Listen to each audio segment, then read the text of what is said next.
Hi, I'm Bill Nigut. Welcome to On the Campaign Trail. This is a series in which we're going to be taking you step by step through the 2016 presidential contest all the way up to Election Day in November of next year.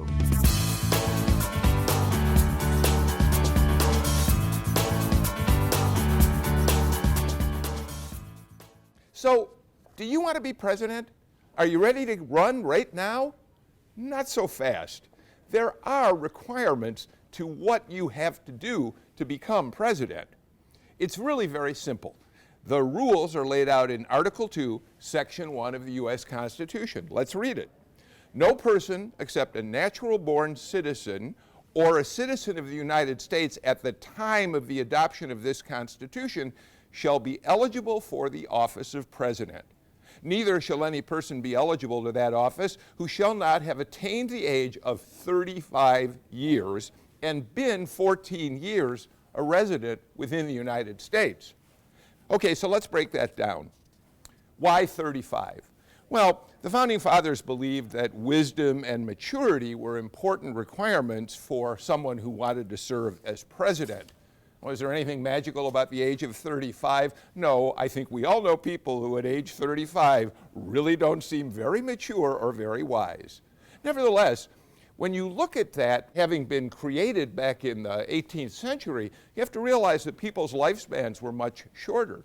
And so the Founding Fathers probably thought 35 was a much more advanced age then than we consider it to be now. Natural-born citizen. What does that mean? Well, that's easy. It just means someone who was born in the United States. But here's why it's important. It does remind us that at the time the Constitution was written, most of the people who lived here had come from another country. And the Founding Fathers wanted to make sure that a person running for president would have some genuine physical tie to the country. The matter of having been a resident for 14 years is really kind of interesting. We think that the founders probably wanted to make sure that those people had spent time here before they could become president. So the Constitution sets out the requirements very simply. But what are some of the unwritten qualifications? Well, that's a little bit harder to pin down. It used to be assumed that it was essential a candidate serve in the military. After all, the president is commander-in-chief of the armed forces. But 12 presidents, including Bill Clinton, Franklin Roosevelt, and our second president, John Adams, never served in the military. Most candidates for president have background in elected office. They've been governors or congressmen, for instance.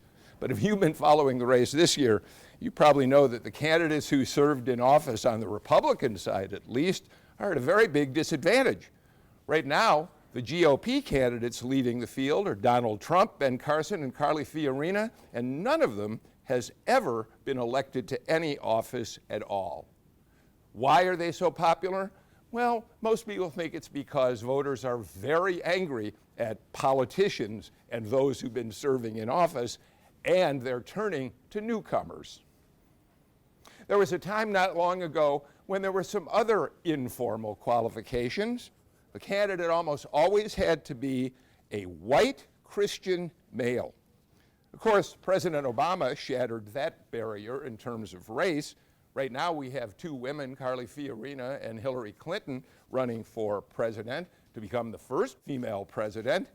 But to this day, there's never been a Jewish president or a Muslim president. In fact, Jewish candidates and Muslim candidates haven't even filed to run for president at this point. Some would say that having a grasp on foreign and domestic issues matters, but that's pretty subjective. After all, we may look at the candidates and where they stand on the issues and decide that the person who knows the most is the one who happens to agree with our points of view. So there you have it. If you want to run for president someday, just remember the only formal requirements are that you be at least 35 years old, that you've lived in the United States for 14 years, and that you're a natural-born citizen of this country. Once you get to that point, I wish you well in your pursuit of the White House.